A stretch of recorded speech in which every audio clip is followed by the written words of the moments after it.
오늘 나눌 이야기는 우리 커뮤니티의 한 분이 보내주신 실제 경험을 바탕으로 합니다. 사생활 보호를 위해 이름은 변경되었습니다. 이런 콘텐츠가 당신의 마음에 와 닿는다면 구독하고 좋아요를 눌러주세요.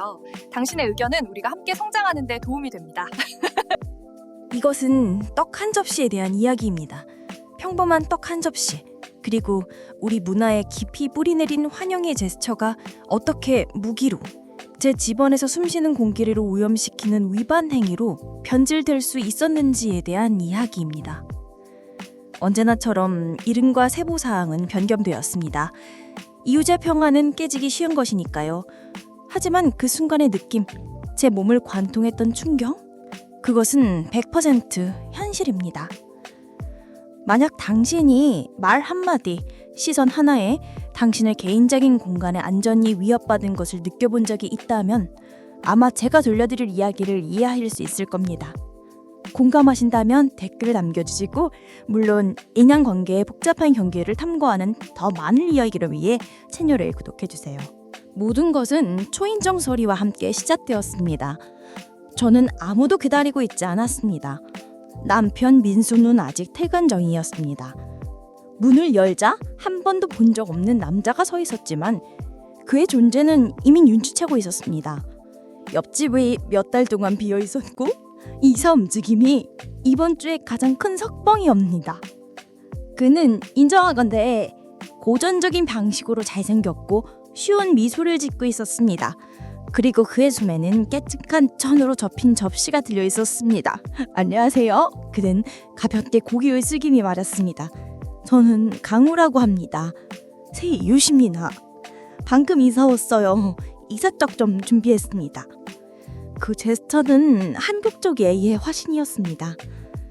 이웃에게 이삿독을 가져다 주는 것은 전통 이상입니다. 그것은 불문율의 사회적 계약에 설명하는 것 같습니다. 안녕하세요. 저는 여기 새로 왔습니다. 저는 이 공간을 존중합니다. 제 의도는 좋은 이웃이 되는 것입니다. 서로에게 문제를 일으키지 않고 조화롭게 지냅시다. 라는 행위입니다.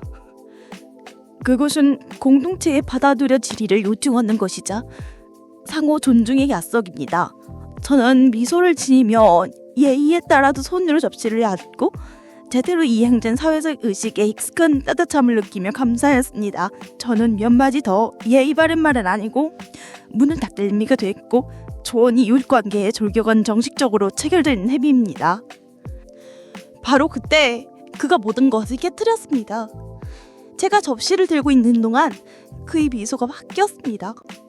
달 정중해지고 더 개인적이며 더 평가적이 되었습니다. 그의 눈은 제 얼굴, 제 몸을 훑고 다시 내 손에 있는 접시를 돌아왔습니다. 그리고 나서는 장난인 것처럼 위장한 내밀한 속삭임 같은 목소리로 그는 그 순간을 도구로 보여드리고 말을 했습니다. 맛있게 드셨으면 좋겠네요. 그런데 술지게 바래서. 잠시 멈췄고 그의 시선은 다시 대인 눈이 마셨습니다. 떡보다 당신의 쫀득함이 더 맛있어 보여요. 그 단어, 쫀득함. 좋은 떡이나 당면의 완벽한 식감걸로 하는 단어. 탄력 있고 쫄깃하고 찢는 맛이 좋은 음식의 그냥 단어. 그리고 그는 그것을 저를 묘사하는 데 사용했습니다. 그 순간 제 손에 들린 접시는 100kg가 나갔습니다. 저는 이웃인 지연이기를 낳고 소비의 대상이 되었습니다. 고려되고 평가되고 잠재거적으로 탐식된 한 조각. 그 순간에 근원적인 폭풍은 제가 잘 때 안전하다고 잊었던 공간의 침범이었습니다. 제 문돌이, 제 사적인 공간력, 오해보작 함께 혼돈 속에서 신성한 경계, 그리고 이 경계는 감각적인 칭찬이면서 동시에 고박하고 충격적인 비인간화의 룸피앙으로 반길 때 들리셨다는 제이디의 이야기입니다. 그는 저를 욕하지 않았습니다. 그는 저를 물리적으로 위협하진 않았습니다. 그는 훨씬 더 교활한 길선했습니다. 그는 공동체와 친돌의 원학을 사용해 저를 대성하였고 저에게 배답할 만을 연결되지 않았습니다. 제가 화를 내면 미친 여자처럼 볼 것이고요. 그냥 성춘의 충전이었을 뿐이요. 라고 그는 말을 주저습니다. 제가 그것을 받아들이면 그는 저를 그의 개인적인 메일반에 한 항목을 꾼 성과 양박에 똥리게 되는 것이었습니다. 저는 얼어부터 바보트때 미소를 지은 뒤 밤주의 짭수를 들고 있었습니다. 나중에 문은 닫고 침향이 쿵쾅거리면 잘 속에 문을 기스를 했더니 제게 떠오른 말에 비추는 계약이었습니다. 그거 저에게 떡을 받는댔던 건 그 행위는 사회적 계약에 상응한 것인 것 같습니다. 우리 둘 다 미조와 행님대로 사용했습니다. 존중과 적절한 거리 그리고 소화를 불락도 기르는 계약이요. 그런데 그의 마지막 말이로 그는 바로 그 계약서를 저 앞에서 갈기게 지워버리고 저에게 새로운 문서를 내환했습니다. 다른 비밀스럽고 위험한 계약, 공동 책임의 면종이 아닌 개인적 인식에 관련될 때 계약이요. 제가 하고 싶은 않은 게임에 저를 쫓아오는 계약. 그리고 저는 제 집이 더럽혀지는 한손 아래쪽에서 두려움과 혼란과 분노 그리고 대용을 준비해 작은 도만 큰데 진나에 놓기면 거기도 심에 서겠습니다. 기우씨 빌려달린 거니 관통한 거리 아닐 때는 어떻게 해야 하죠? 내 상황에 대한 완벽한 비유는 사막에서 목마름으로 죽어가는 여인이었다. 내 결혼 생활, 내 감정적 삶은 광활하고 끝없는 가뭄이었다. 그리고 그때 낯선 이가 지평선에 나타난다. 하지만 그는 내게 깨끗하고 신성하는 물이 든 수통을 건네지 않는다. 그는 내게 독한 술, 아마도 압센트 같은 목을 태우는 술병을 건넨다. 그 술 한 모금은 순간적으로 갈증을 해소한다. 그것은 당신을 따뜻하게 하고 어지럽게 하며 잠시나마 살아있고 용감하게 느끼게 한다. 하지만 그것은 독이다. 장기적으로는 탈수를 유발한다. 중독성이 있다. 가장 큰 위험, 치명적인 실수는 순간적인 갈증 해소를 진정한 영양 공급으로 착각하는 것이다. 이웃의 발언이 바로 그 술 한 모금이었다. 그리고 나는 온 힘을 다해 그것을 뱉어내고 비록 수 킬로미터 떨어져 있더라도 스스로 깨끗한 물의 원천을 찾아 나서야 했다. 초기에 인정받는다는 전율이 사라진 후 남은 것은 씁쓸한 뒷맛과 깊은 굴욕감이었다. 나는 내 반응이 아닌 그의 행동을 분석하기 시작했다. 그 단어, 쫀득한, 탄력 있고 쫄깃한 떡의 질감. 바로 그때 감정적 대상화의 장벽이 온 힘을 다해 날 덮쳤다. 갑자기 인간으로서의 내 모든 복잡성이 지워졌다. 내 교육, 디자이너로서의 내 일, 정치에 대한 내 의견, 예술 영화에 대한 내 사랑, 천정에 대한 내 두려움, 내 몸의 모든 흉터에 담긴 이야기, 이 모든 것이 단 하나의 특성, 질감으로 축소되었다. 그리고 그냥 질감이 아니라 소비될 무언인가의 질감이었다. 내가 느낀 고통은 납작해지는 것, 내 인간성, 내 정신, 내 영혼이 완전히 지워지는 것이었다. 그는 여자를, 이웃을, 동등한 존재를 보지 않았다. 그는 인간 떡판 조각을 보았다. 그리고 누군가에게 보여지면서 당신의 내면이 그에게 완전히 보이지 않는다는 것이 깨닫는 것보다 더 외로운 것은 없다. 이 느낌은 나로 하여금 연구하게 만들고 그런 행동 뒤에 숨겨진 심리를 이해하고 노력하게 만들었다. 그리고 나는 비인간화 언어라는 개념을 발견했다. 이것은 의식적이든 아니든 사람을 사물이나 내 경우처럼 응식의 용어로 무사함으로써 그 사람의 주체성과 주관성을 제거하는 권력 잔술이다. 여자를 달콤하다거나 맛있다고 부르거나 한 집단의 사람들을 해충이나 벌레라고 부를 때 당신은 비유를 사용하는 것 이상을 하고 있다. 당신은 그들을 심리적으로 감정이 풍부하고 복잡한 인간의 지위에서 사물의 지위로 격한시키고 있다. 그리고 사물에 대해 자신의 욕망을 정당화하고 동기를 무시하고 극단적인 경우에는 폭력을 행사하는 것이 누군가에게 그렇게 하는 것보다 훨씬 쉽다. 내 손에 있는 떡 한 개와 같은 단어로 나를 묘사함으로써 강호는 미묘하게 날 같은 범주에 넣고 있었다. 자신의 의지가 없는 그의 쾌락을 위한 대상, 그리고 이 이해는 나로 하여금 가장 옹싹하게 만드는 기대의 파괴로 이끌었다. 그의 발언은 서투른 칭찬이 아니라 반달한 고지 아니었다. 그것은 완벽한 성공적인 의도의 선언이었다. 그러나 나를 안막가시키려고 한 것이 아니라 자신의 환상에 대해 나에게 알고 있었다. 소비의 환상. 날 음식으로 묘사함으로써 그는 잔인한 정직함으로 나를 어떻게 보는지 드러내고 있었다. 존중받아야 할 이웃으로서가 아니라 알아가야 할 동등한 존재로서가 아니라 메뉴판의 한 항목, 맛고 탐식할 대상으로. 그의 방정식에는 나 지연을 위한 공간이 없었다. 오직 그의 식욕과 나, 그 식욕의 대상뿐이었다. 그것은 추파를 던지자니 초대가 아니었다. 그것은 다른 마음속에 나는 이미 비인간을 대고 그의 만족의 원천으로 전환됐다는 것에 대한 경고 같다. 그것은 저속한 시절보다 무한히 더 무서웠다. 나는 그 순간이 내 미래 반응을 결정하게 되될 수 없다는 것을 알았다. 나는 문 앞에 썰었지만 영원히 얼어있을 수 없었다. 나는 내 몸과 마음을 다르게 반항 안으로 굴려지켜야 했다. 나는 경계 리허설이라고 부르는 비주얼라이제이션을 여는 시작했다. 매일 밤마다 몇 분 동안 나는 그 장면을 다시 상상했다. 주인중이 우리 꼬다 문을 열고 떡을 받아 그냥 미소를 지며 그 말을 해. 하지만 이번에는 내 마음속에서 나는 얼어있지 않아. 나는 반응을 리허설한다. 한 버전에서 나는 아무 말도 하지 않는다. 반진 내 미소가 사라지고 나는 3초 동안 그를 쳐갖고 텅 빈 시선으로 본다호 내 면전에서 다음에 천천히 그의 면전에서 문을 닫는다. 지붕을 무기였어. 다른 버전에서는 그가 쫀들깐이라고 하는 순간 나는 날 하고 격식적인 실례합니다로 그의 말을 끊는다. 기나리 비켜라는 것이 아니라 그때의 담함을 유발하는 실례합니다. 세 번째 버전에서는 나는 한들 뒤로 물러서고 차가운 목소리로 늦은 듯인 잘 모르겠네요 라고 말한다. 리허설의 목표는 미래를 위한 대본을 준비하는 것이 아니라 수동적인 분별 반응 내진 적극적인 방어와 반응을 갖도록 내신 경기를 훈련시키는 거였다.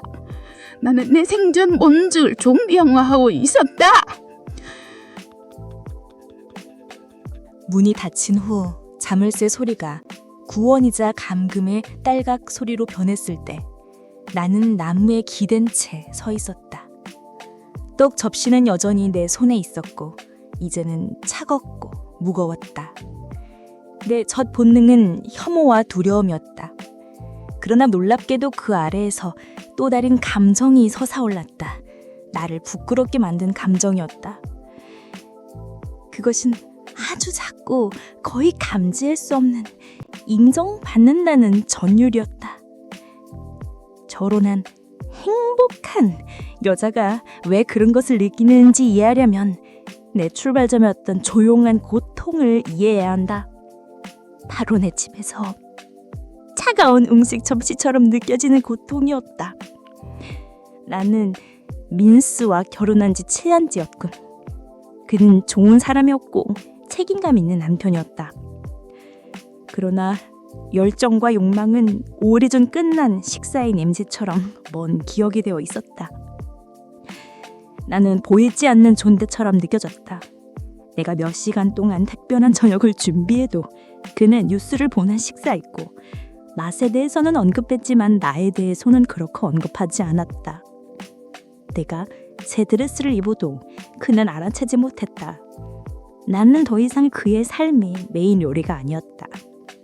나는 모든 것을 곁들여내는 흰 밥처럼 항상 존재하지만 영양가 있고 완전히 잊혀진 존재였다. 어제 남은 음식처럼 느껴지는 사람에게, 낯선 사람에게 맛있다고?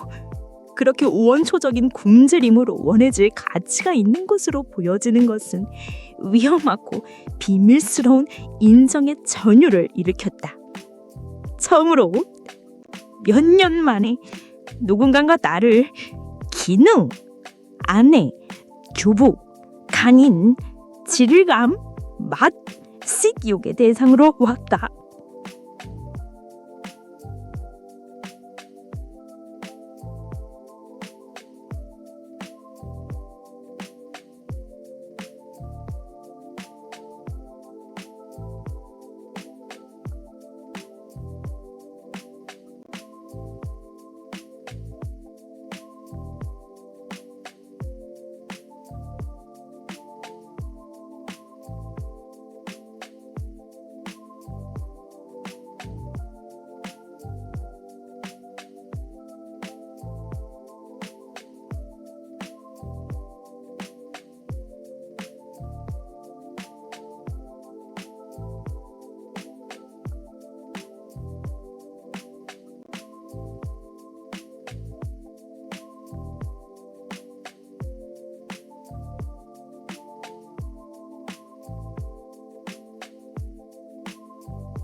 내가 느낀 무례함의 수준을 처리하는데 도움이 된 마지막 비유는 그림이었다.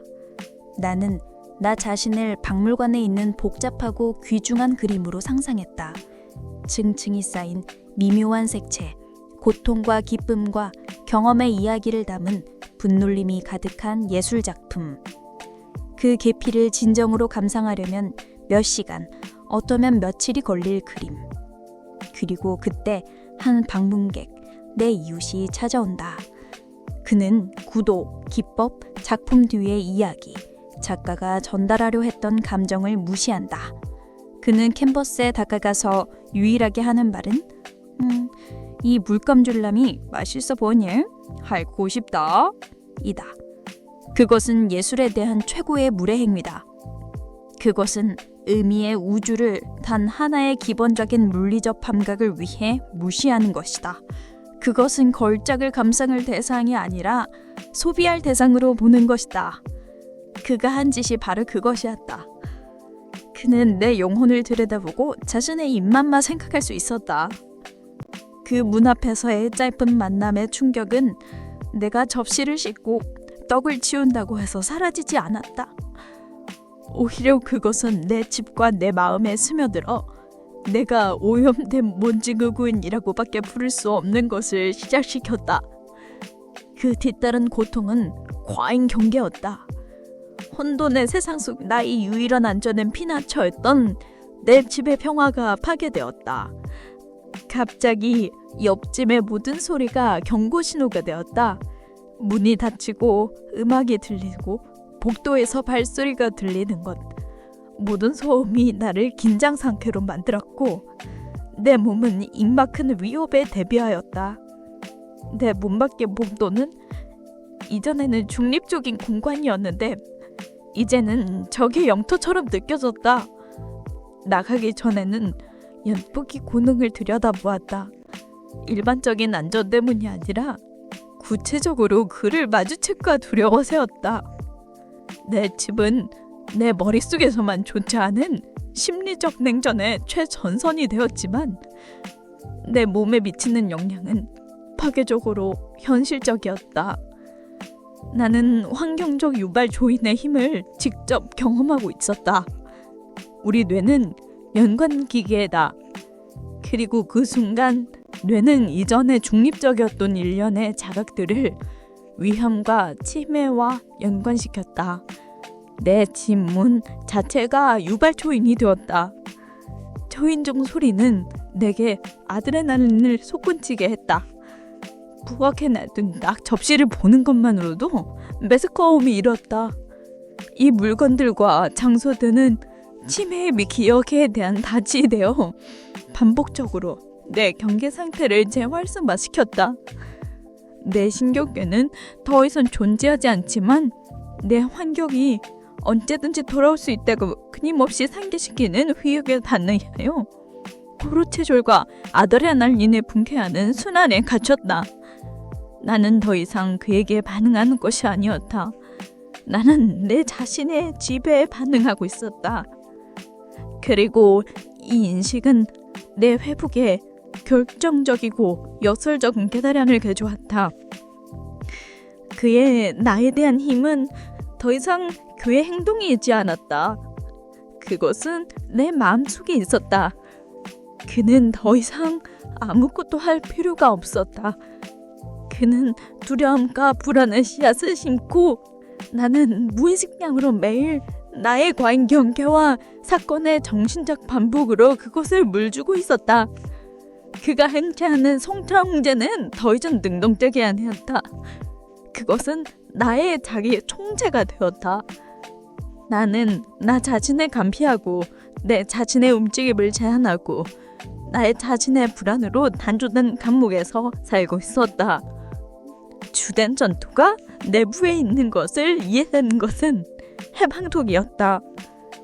나는 그가 나와 같은 시간에 문을 나설지어라도를 통제할 수 없었다.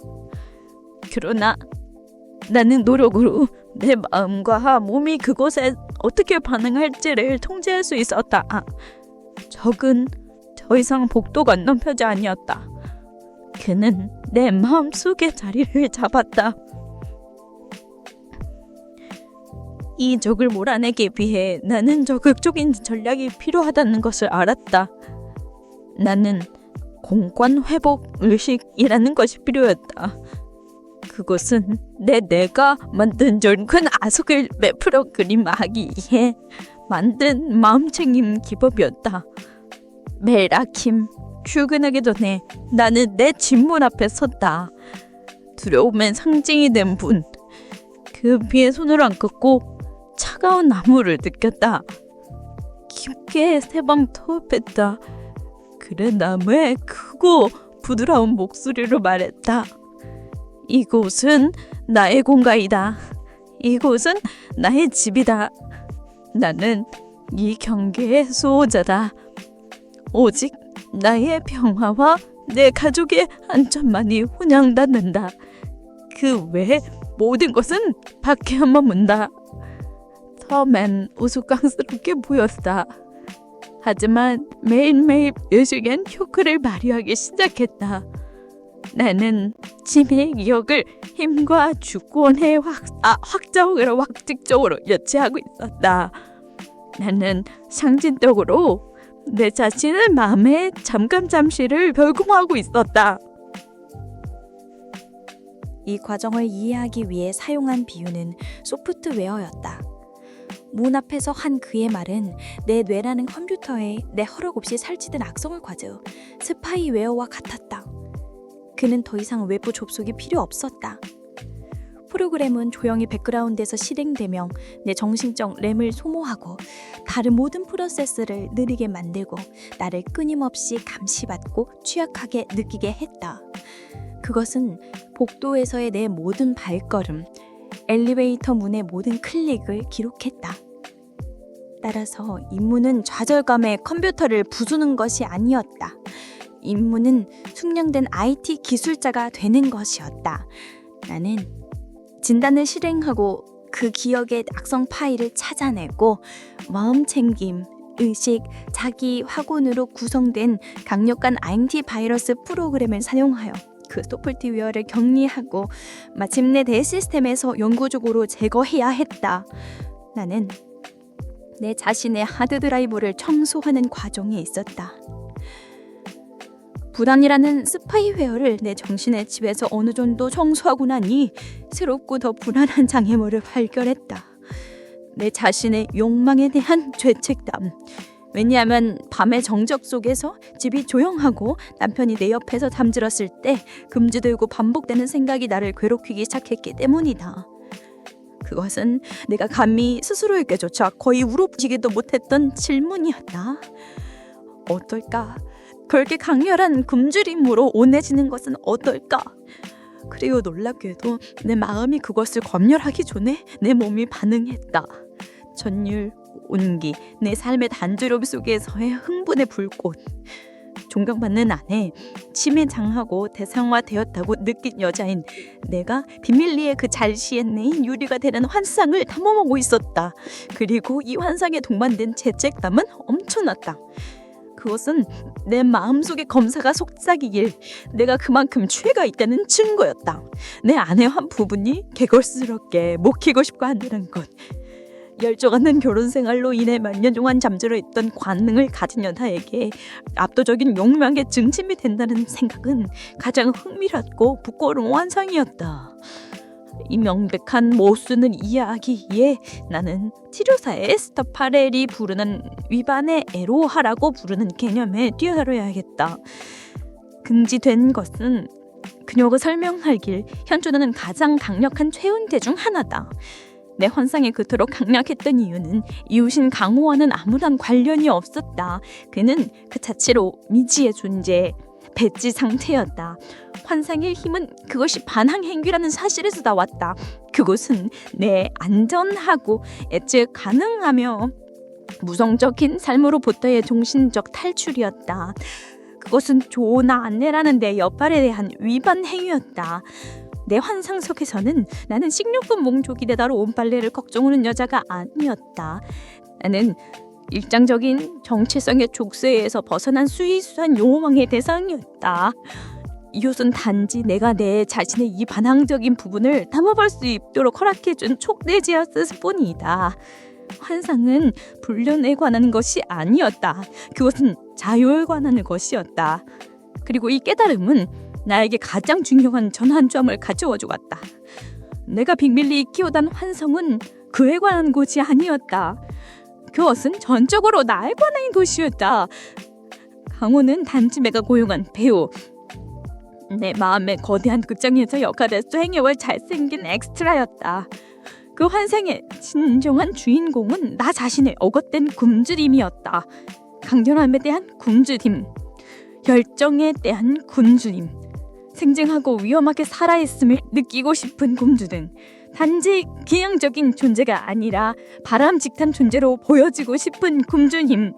그의 잔치에서 대접받는 남는 순을 상상함으로써 나는 사실 내 결혼 생활이 억누르도록 가르친 내 자신의 삶에 대한 실욕을 탐험하고 있었다. 이웃은 요리사가 아니었다. 그냥 단지 나를 내 자신은 망의 맥류바 안에 소개해주는 모액도였을 뿐이다. 이 명확함으로 나는 세 가지 선택지가 있던 것을 알았다. 환상을 억누를 수도 있었지만 심리학이 우리에게 가르쳐주듯이 그것은 그것을 더 강하고 직접적으로 만들 뿐이었다. 그것에 따라 행동할 수도 있었지만 그것은 위험하고 내 삶을 파괴할 것이었다. 또는 더 현명한 일을 할 수도 있었다. 그 에너지를 다른 곳으로 돌리는 것. 환상은 엄청난 에너지의 원천, 욕망의 원자력 발전소였다. 그것이 폭발하게 들거나 끄려고 하는 대신 나는 그 힘을 내 삶의 건설적인 영역으로 돌릴 수 있었다. 나는 이 채널링을 연습하기 시작했다. 환상은 열정과 강렬함에 관한 것이었나? 나는 통제된 열정과 강렬한 연결을 요구하는 탱고 수업에 등록했다. 환상은 원해지고 존경받는 것에 관한 것이었나? 나는 남편이나 세상을 위해서가 아니라 나 자신을 위해 옷을 입기 시작했다. 나는 거울 속 내 자신의 시선에 힘있고 아름답게 느끼게 해주는 옷을 샀다. 나는 함성의 핵에너지를 가져다가 폭탄이 되게 하는 대신은 내 자신의 도시를 밝히는 데 사용하고 있었다. 나를 이끌었던 비유는 비밀 주방이었다. 내 삶은 깨끗하고 정리된 주방이었고 나는 매일 가족을 위해 똑같이 건강하지만 맛없는 식사를 준비했다. 밥, 김치찌개, 구운 생선. 그것은 영양가 있고 기대되었으며 안전했다. 하지만 내 상상 속에서 나는 비밀 주방을 만들었다. 벽에 빨갛게 칠해져 있고 이국적이고 금지된 재료로 실험할 수 있는 숨겨진 장소. 고추, 희귀한 향신료, 가족 식탁에는 너무 강렬한 맛. 위험은 이 비밀 주방의 냄새를 실제 음식보다도 더 선호하기 시작하는 데 있었다. 위험은 상상의 요리를 너무 오랫동안 해서 실제 삶을 어떻게 영향가 있게 만들지 잊어버리는 데 있었다. 나의 입문은 그래서 비밀 주방의 조리법에서 배우고 그 고추 한 꼬집, 그 이국적인 허브 한 잎을 가져다가 용기를 내어 내일 내가 차리는 식사에 조금씩 추가하여 내 실제 삶을 조금 더 맛있게 만드는 것이었다. 내 자신의 안상에 홈착한 물을 헤쳐나간 후에 내 마음은 출발점으로 돌아갔다. 최초의 제수처, 떡. 그리고 새로운 고통, 새로운 혼란이 자리 잡았다. 전통적 친절이라는 손말 붕장지에 쌓여온 미묘한 공격의 내상이 되는 고통. 이 경험은 나에게 이반적인 불신을 안겼다. 미래에 나는 진정한 징졸과 약탈적인 찐졸을 어떻게 구별할 수 있을까? 이상학 떡을 대접하는 것과 같은 문화적으로 긍정적인 행위가 사악한 외도를 위한 트로이 목마로 사용될 수 있다면 나는 어떻게 선의에게서 저를 신뢰할 수 있을까? 나는 복도에서 마주치는 모든 미소, 모든 안녕할 새우를 분석하면서 그 속에 숨겨진 의도, 잠재적인 의도를 찾고 있었다. 그의 행동은 내 문을 오염시킨 걸 뿐 아니라 세상의 선임을 순수하게 받아들일 수 있는 난 능력마저 오염시켰다. 그때 나는 포식 행동에 대한 잘 알려지지 않았지만 결정적인 개념을 이해했다. 미묘한 그루밍. 사회를 포식자들은 거의 공개적인 공력으로 시작하지 않는다. 그들은 물을 떠보고 경계를 시험하며 시작한다. 그리고 그들은 사회적으로 용납되고 칭찬받는 제스처를 사용한다. 그들은 요청하지 않은 도움을 제공한다. 그들은 예상치 못한 선물을 준다. 그들은 너무 개인적인 칭찬을 한다. 선물, 즉 떡은 목표가 아니었다. 그것은 도구였다. 그것은 즉각적인 사회적 빚을 만드는 방법이었다. 내가 당신에게 친절히 베풀었으니 이제 당신은 내게 당신의 주의를 빚졌다. 그것은 내 문 앞에 나타나 내 다능을 평가할 변명이었다. 떡은 완벽한 트로이 목말고 고귀해 보이는 선물은 내 성명 안으로 접대적인 의도를 밀반입하는 데 사용되었다. 그리고 이 인식은 나에게 역설적이고 무서운 깨달음을 가져다 주었다. 그의 친절함은 공격의 심각성을 덜어준 것이 아니라 무한히 더 위험하게 만들었다. 왜? 좋은 이웃이라는 외관이 두 가지 파괴적인 기능을 수행했기 때문이다. 첫째, 그것은 나로 하여금 내 자신의 집감을 의심하게 만들도록 설계되었다. 어떻게 그렇게 친절한 사람에게 혐오감을 느낄 수 있지? 문제는 나에게 있는 게 틀림없어. 둘째, 그것은 내가 만약 언젠가 말하기를 결정한다면 나를 불신하게 만들도록 설계되었다. 내가 이야기를 남친이나 친구에게 한다고 상상해보라. 새 이웃이 나를 무섭게 했어. 왜? 그거 뭘 했는데? 그가 나에게 떡을 가져다 두르고 내가 맞이서 보는다고 했어. 가장 가능성 있는 대답은 다음과 같을 것이다. 지연아, 너무 예민하게 굴지 마. 그래 아마 이 녀석 뚫어질 거야. 그의 친절함은 그의 완벽한 알리바이였고 그가 독화살을 쏘는 동안 그를 보호한 갑옷이었다. 길거리에서 음란표소를 외치는 남자는 명백한 공격자이다. 미소하나 전통적인 선물로 당신을 대성화하는 남자는 훨씬 더 정교하고 싸우기 어려운 포식자이다. 이 새로운 불신의 세계를 항해하기 위해 나는 도구, 감정적인 금속 탐정이가 필요했다. 나는 그것을 감정적 비용 테스트라고 불렀다. 진동한 칭절과 조작을 구별하기 위해 나는 행위 자체를 무시하고 상호작용 후에 내가 어떻게 느끼는지에 집중하는 법을 배웠다. 나는 스스로에게 물었다. 이 칭절의 행위가 나를 평화롭고 따뜻하며 연결된 느낌으로 넘겼는가? 그것이 나에게 에너지를 주었는가? 만약 대답이 예스라면 그것은 아마 진실된 것이었다. 아니면 그것이 나에게 불안, 혼란, 의문감 또는 무언가가 잘못되었다는 느낌을 비용을 남겼는가? 진정한 친절은 아무것도 효과하지 않는 선물이여 당신을 더 가볍게 만든다. 초작적인 선절은 엄청나게 높은 이자를 가진 대출이며 항상 당신에게 감정적인 빚이 부담을 당긴다.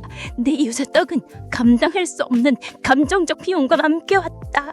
그리하여 또 칸첩시의 순수함으로 시작된 우리의 이야기는 계시의 향연으로 끝을 맺습니다. 욕망, 권력, 경계, 그리고 복잡한 임식의 본질에 대한 계시. 지연의 여정은 우리에게 유세 발언이 단순한 말 이상일 수 있음을 보여주었습니다. 그것은 그의 의도뿐만 아니라 우리 자신이 무시하고 있던 우리 자신의 내면의 굶주림을 반영하는 거울이 될 수 있습니다. 이 이야기가 우리에게 남기는 중심사상은 진정한 힘은 다른 사람의 눈에 바람직하게 보이는 데 있는 것이 아니라 자신의 시각의 주인이 되고 자신의 경계의 확고한 수호자가 되는 데 있다는 것입니다. 중요한 질문엔 그녀가 맛있었는지 여부가 아니었습니다. 질문은 그녀가 그의 굶주림이나 자신의 환상에 의해 소비대적을 내버려 글 것인지 여부였습니다.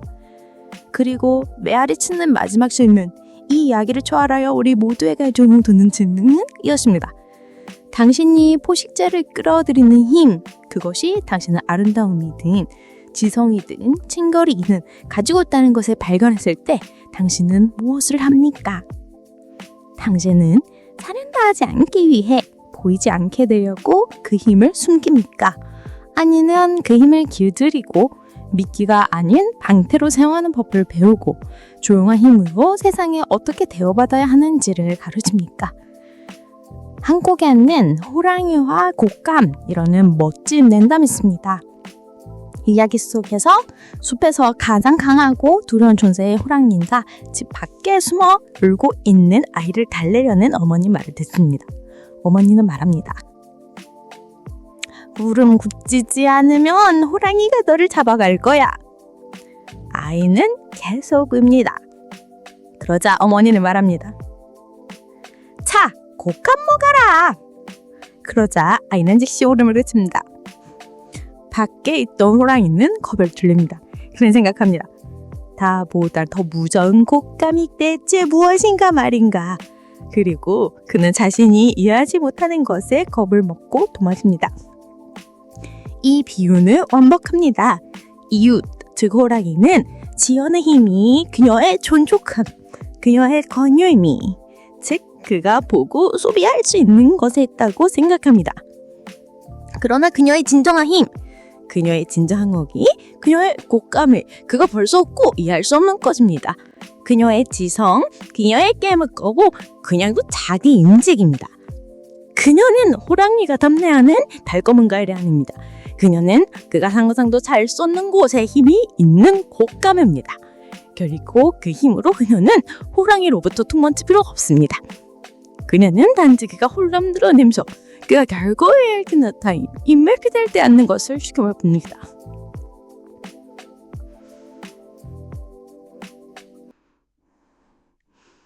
이 미묘한 외반과 자기인식에 대한 현정에 대한 이야기가 당신을 감동시켰다면 댓글로 당신의 선생님께 소통해 주실. 당신은 어떻게 당신의 경계를 보호하나요?